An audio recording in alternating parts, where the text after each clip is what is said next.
Burning topic. Jago Telangana versus go back Marwaris. హైదరాబాద్లో మోండా మార్కెట్లో parking విషయంలో జరిగిన ఒక చిన్న గొడవ అది ఇప్పుడు ఒక పెద్ద ఉద్యమం. స్థానికుడికి మార్వాడీకి మధ్య వచ్చిన చిన్న తగవుకి కిరాణా వర్తకులు, వస్త్ర వ్యాపారులు, స్వర్ణకారులు, విశ్వబ్రాహ్మణులు, వర్తక సంఘాలు, ఇతర వ్యాపార సంఘాలు వెంటనే రియాక్ట్ అయ్యాయి మార్వాడీస్కి వ్యతిరేకంగా. పార్కింగ్ గొడవే ఇంతటి రియాక్షన్కి కారణం కాదని అర్థమవుతూనే ఉంది. ఎందుకంటే ఆమనగల్లు బంద్ అని పిలుపునిచ్చింది కూడా మార్వాడీలకు వ్యతిరేకంగానే. మోండా మార్కెట్ గొడవకి ఆమనగల్లు ఇష్యూకి సంబంధమే లేదు. ఇప్పుడనే కాదు, గతంలో కూడా అడపాదడపా మార్వాడీలకు వ్యతిరేకంగా గొంతు విప్పిన సందర్భాలు ఉన్నాయి. బట్ ఇప్పుడే ఎందుకని గో బ్యాక్ మార్వాడీస్ అనే నినాదం పుట్టుకొచ్చింది? పాట కట్టి మరి చైతన్యం తీసుకొచ్చే ప్రయత్నం ఎందుకు జరుగుతోంది? మధ్యలో పాలిటీషియన్లు, హిందువుల ఐక్యతని దెబ్బతీసే కుట్రలు అనే మాటలు ఎందుకు వస్తున్నాయి? కంప్లీట్ డీటెయిల్స్ ఇవాల్టి బర్నింగ్ టాపిక్లో.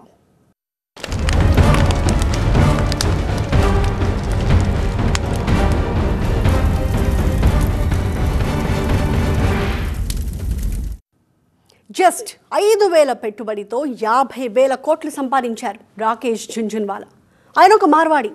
మధ్యతరగతి పచారీ సామాన్లకు కేర్ ఆఫ్ డీమార్ట్, దాని ఫౌండర్ ఒక Marwari. Aditya Birla group chairman Marwari. Bajaj group chairman ఒక Marwari. OYO rooms founder Marwari. UltraTech cement, Raymond, Goenka, CEAT కంపెనీలన్నీ మార్వాడీలవే. ఫ్లిప్కార్ట్, మింత్రా, లెన్స్కార్ట్, జొమాటో కో ఫౌండర్లు మార్వాడీలు. ఓలా, స్నాప్డీల్, షాప్ క్లూస్ పెట్టిన వాళ్ళు కూడా మార్వాడీలే. ఒక లెక్క ప్రకారం భారత్లో ఉన్న ధనవంతుల్లో 42% మంది మార్వాడీలే. ఈ మార్వాడీల వ్యాపారం మెళకువల ముందు MBAలు, మార్కెటింగ్ పాఠాలు, బిజినెస్ స్కూల్స్ అన్నీ కూడా జుజుబీ అనే చెప్పాలి. అలాంటి కమ్యూనిటీపై సడన్గా ఎందుకు ఇంత వ్యతిరేకత? తెలంగాణ రాష్ట్రంలో గుజరాత్ ప్రభుత్వం ఉందా, లేకుంటే కాంగ్రెస్ ప్రభుత్వం ఉందా? కాంగ్రెస్, బీఆర్ఎస్, ఎంఏ పార్టీలు కలిసి ఆడుతున్న నాటకాలు.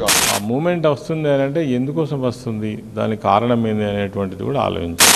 ఇక కొత్త షాప్ పెట్టొద్దు తెలంగాణలో. పెడితే తెలంగాణ సమాజం స్వీకరించదు. మేజర్గా వాళ్ళ షాపుల దగ్గర కొనొద్దని కూడా మీ అందరికీ కూడా విజ్ఞప్తి చేస్తాం. ఏదైతే మోండా మార్కెట్లో జరిగినటువంటి దాడిని మేము ఖండిస్తున్నాం. మార్వాడీల వ్యాపార ఆధిపత్యంపై తెలంగాణలో ఎప్పటి నుంచో ఆందోళన కనిపిస్తోంది. బట్ పెద్దగా బయటపడలేదు. అలాంటి సందర్భాలు రాలేదు. కానీ ఈ మధ్య వరుస ఘటనలు కనిపిస్తున్నాయి మార్వాడీలకు వ్యతిరేకంగా. సికింద్రాబాద్ మోండా మార్కెట్లో కార్ పార్కింగ్ విషయంలో చిన్న తగాదా జరిగింది. ఆ గొడవలో మార్వాడీలు స్థానికుడిపై దాడి చేశారు. విజువల్స్ కూడా బయటకొచ్చాయి. ఆ తర్వాత గోరేటి రమేష్ అనే కళాకారుడు మార్వాడీలను టార్గెట్ చేస్తూ పాట పాడారు. ఆ సాంగ్ సోషల్ మీడియాలో చాలా వైరల్ అయింది. పాట పాడిన గోరేటి రమేష్ ను అరెస్ట్ చేశారు కూడా. మార్వాడి మంది కొంప ముంచటోడా, మార్వాడి గలీజు దంద నేర్చినోడా, మార్వాడి తెలంగాణ ముంచినోడా, మార్వాడి బ్రిటిషోని వారసుడా. అదే సమయంలో ఆమనగల్లులో మార్వాడీలకు వ్యతిరేకంగా పెద్ద పోరాటమే జరుగుతోంది. ఇవన్నీ అక్కడక్కడ జరిగిన చిన్నపాటి సంఘటనలుగానే కనిపిస్తున్నప్పటికీ ఆ చుక్కలన్నింటినీ కలిపితే కనిపించని ఉద్యమమే నడుస్తోంది లోలోన. పార్కింగ్ విషయంలో జరిగిన గొడవకు కాదు ఇంత రియాక్షన్ వస్తోంది. మార్వాడీలకు వ్యతిరేకంగా పాడిన పాటను ఊరికినే తీసిపారేయడానికి లేదు. అటు ఆమనగల్లులోనూ మార్వాడీలపై ఇప్పటికిప్పుడొచ్చిన వ్యతిరేకత కాదు. ఈ చుక్కలన్నింటినీ కలిపి చూడాల్సిందే.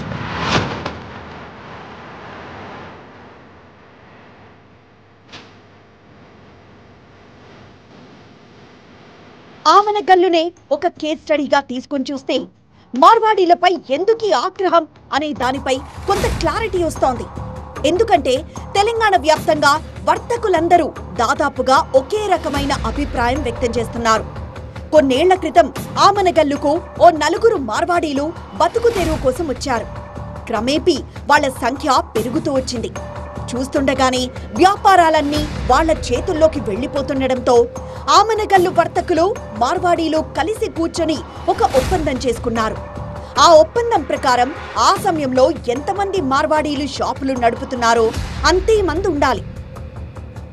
మళ్లీ రాజస్థాన్ నుంచి బంధువులను తీసుకొచ్చి వ్యాపారాలు పెట్టించడం చేయకూడదనేది ఒప్పందం. దానికి మార్వాడీలు కూడా ఒక హామీ పత్రం రాసిచ్చారు. బట్ అందుకు విరుద్ధంగా జరుగుతోంది. వారి బంధువులను కూడా ఆమనకల్లుకు తీసుకొచ్చి షాపులు పెట్టిస్తున్నారు. చేసుకున్న ఒప్పందమేంటి, చేస్తున్నదేంటి అని మార్వాడీలపై ఫైర్ అవుతున్నారు స్థానిక వ్యాపారులు.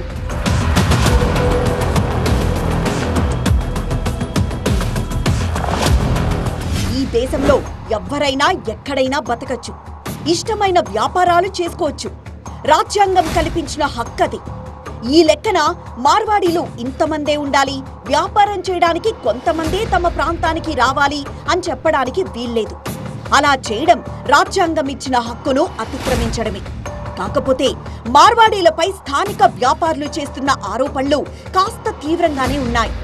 మార్వాడీ షాపుల్లో దొరికే టాప్ కంపెనీ వస్తువులన్నీ నకిలీవే అనేది స్థానిక వర్తకులు చేస్తున్న ఆరోపణ. పైకి బ్రాండెడ్ లాగే కనిపిస్తుంది, కానీ లోపలుండేది నకిలీ వస్తువట. ఇలాంటి సరుకును తక్కువ రేటుకి అమ్ముతుండడంతో జనం కూడా మార్వాడీ షాపులకే వెళ్తున్నారంటున్నారు.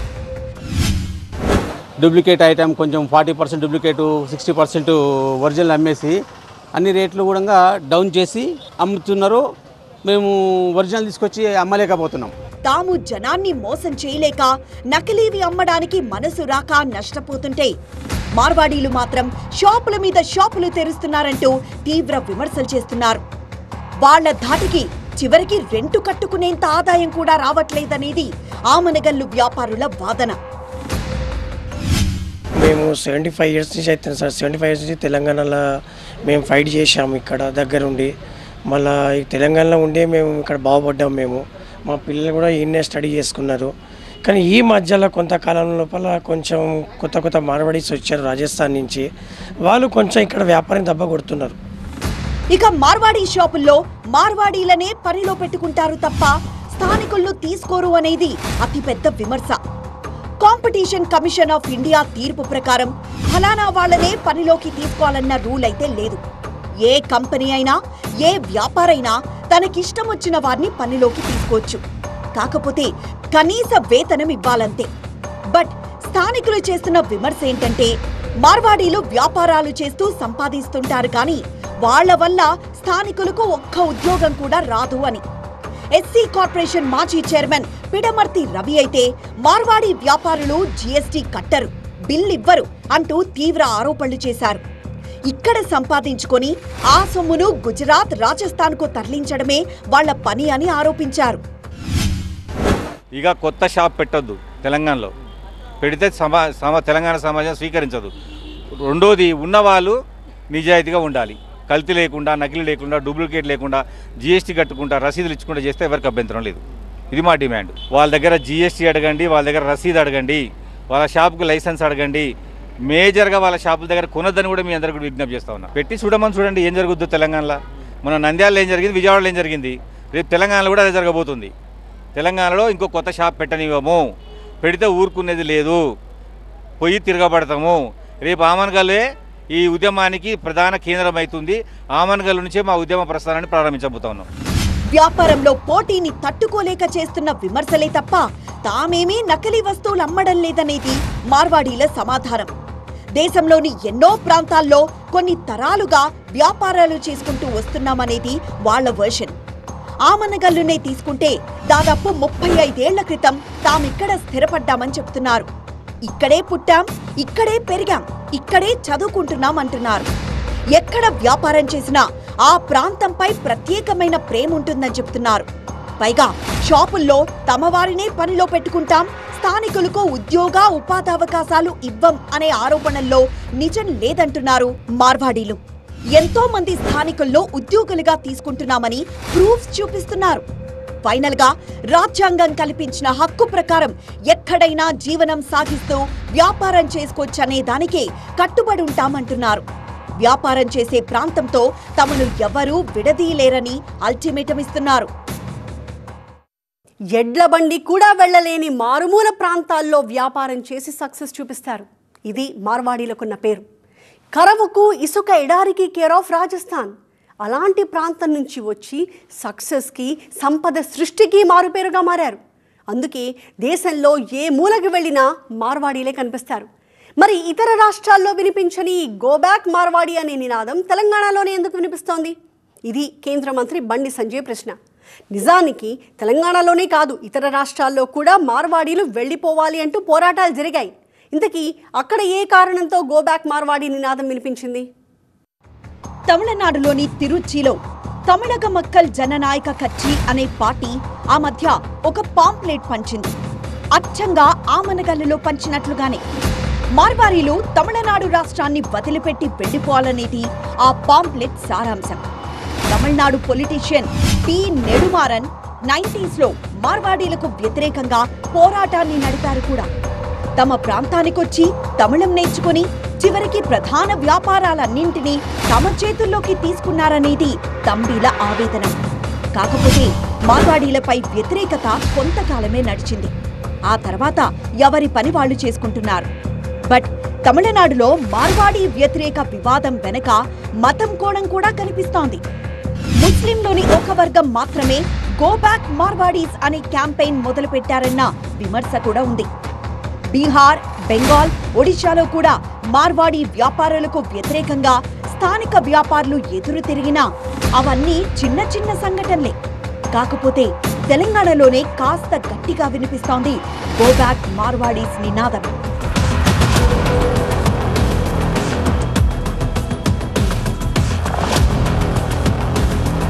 మార్వాడీలు కూడా ఈ దేశ ప్రజలే. వాళ్లను వెళ్లిపోమ్మండం ఏ మాత్రం కరెక్ట్ కాదు. అందుకే ఇప్పటి వరకు ఏ రాజకీయ పార్టీ కూడా మార్వాడీలకు వ్యతిరేకంగా మాట్లాడలేవు కూడా. మార్వాడీలకు మద్దతుగా బలమైన వాయిస్ వినిపిస్తోంది బీజేపీ. గో బ్యాక్ మార్వాడీస్ నినాదం వెనక హిందూ ఐక్యతను దెబ్బతీసే కుట్ర ఉందంటూ పెద్ద చర్చనే తీసుకొచ్చారు. కాంగ్రెస్, బీఆర్ఎస్, ఎంఏఎం పార్టీలు కలిసి ఆడుతున్న నాటకాలు ఇవాళ గుజరాతీలు హిందూ ధర్మాన్ని, సనాతన ధర్మాన్ని కాపాడే వ్యక్తులు కాబట్టి వాళ్ళందరూ భారతీయ జనతా పార్టీకి అనుకూలంగా ఉంటారు, హిందూ ధర్మానికి అనుకూలంగా ఉంటారని చెప్పి ఒక ప్లాన్ ప్రకారం ఇదంతా జరుగుతున్నది. ఇలా గుజరాతీలు అధికారం కోసం వీళ్ళు వస్తలేరు, మాకు అధికారం కావాలని వాళ్ళు అంటలేరు. ఇవాళ మాకు తెలంగాణ సంపదను దోచుకోవడం కోసం వస్తలేరు. వాళ్ళు వ్యాపారాలు చేసుకుంటున్నారు. దానివల్ల తెలంగాణ జీడిపి పెరిగింది. ఇవాళ ఈ దేశంలో ఏ ప్రాంతంలోనైనా ఎవరైనా నివసించే హక్కు ఉన్నది. తెలంగాణకు సంబంధించి చాలా మంది ఇతర రాష్ట్రాల్లో ఉంటున్నారు.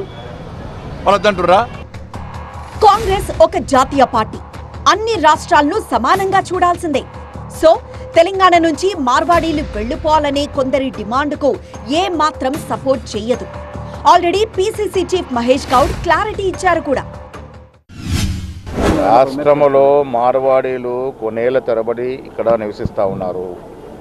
తెలంగాణ రాష్ట్రంలో కానీ సమైక్య ఆంధ్రప్రదేశ్ రాష్ట్రం వారు భాగము. ఎవరు వారిని ఇక్కడ నుంచి పారదోలే పరిస్థితి ఉండదు. దాన్ని కాంగ్రెస్ పార్టీ సమర్థించారు. ఇక కమ్యూనిస్టులు మరీ అంత సంకుచిత మనస్తత్వంతో ఉండరు అనేది రాజకీయ విశ్లేషకుల వాదన.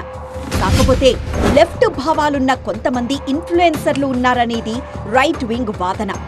అటు బీఆర్ఎస్ సైతం మార్వాడీలకు సపోర్ట్ చేస్తోంది. గత 10 ఏళ్ల పాలనలో ఇలాంటి పరిస్థితులు రానీయకుండా అందర్నీ సమానంగా చూసుకున్నామనేది బీఆర్ఎస్ వాదన. ఎవరైతే ఎంపీలుగా గెలిచినటువంటి వాళ్ళు, రాజ్యాంగం మీద ప్రమాణం చేసినటువంటి వాళ్ళు, మంత్రులుగా కొనసాగుతున్నటువంటి వాళ్ళు రాజ్యాంగానికి వ్యతిరేకంగా మాట్లాడుతున్నటువంటి విధానం చూస్తే చాలా ఆశ్చర్యం కల్పిస్తూ ఉంటుంది. మార్వాడి గో బ్యాక్ ఉద్యమానికి మేము కాదని, మేము అవునని, అంటే వీళ్ళిద్దరి రాజకీయ క్రీడ తప్ప ఇంకోటి కాదని నేను అనుకుంటున్నాను. నిజానికి 1-2 సంఘటనలు పట్టుకొని మార్వాడీలకు వ్యతిరేకంగా నినాదాలు చేయడం కరెక్ట్ కాదనే వాళ్ళు కూడా ఉన్నారు. ఎందుకంటే మార్వాడీలు దేశ ప్రజలే. తెలంగాణలో మార్వాడీల ప్రయాణం 19వ శతాబ్దంలోనే మొదలైంది. దాదాపు 200 ఏళ్లుగా తెలంగాణ ప్రజలతో కలిసి ప్రయాణం చేస్తున్నారు మార్వాడీలు. నిజాంలు పాలిస్తున్నప్పుడు దేశంలోనే అతిపెద్ద కమర్షియల్ సెంటర్లలో హైదరాబాద్ ఒకటి. అలా వ్యాపార అవకాశాల కోసం వలసొచ్చారు మార్వాడీలు. అందుకే బేగం బజార్, సుల్తాన్ బజార్, కిషన్ బాగ్, ధూల్పేట్, ఝాన్సీ బజార్, గుల్జార్ హౌస్, చార్ కమాన్ ప్రాంతాల్లో మార్వాడీల హవా ఎక్కువగా కనిపిస్తూ ఉంటుంది. ఓ అంచనా ప్రకారం హైదరాబాద్లో 2 నుంచి 3 లక్షల మంది మార్వాడీలు ఉన్నారు. ఒక్క పాత బస్తీలోనే దాదాపు 15,000 మందికి పైగా మార్వాడీ కుటుంబాలున్నాయి. హైదరాబాద్లో మార్వాడీలు ప్లస్ గుజరాతీలు కలిపి అటు ఇటుగా 7 లక్షల మంది దాకా ఉంటారు. తెలుగు రాష్ట్రాల్లో చాలా ప్రాంతాల్లో ఈ మార్వాడీలు స్థిరపడినప్పటికీ విశాఖ, విజయవాడ, గుంటూరు, రాజమండ్రి, తిరుపతి, వరంగల్, కరీంనగర్, నిజామాబాద్లో కాస్త ఎక్కువగానే ఉన్నారు.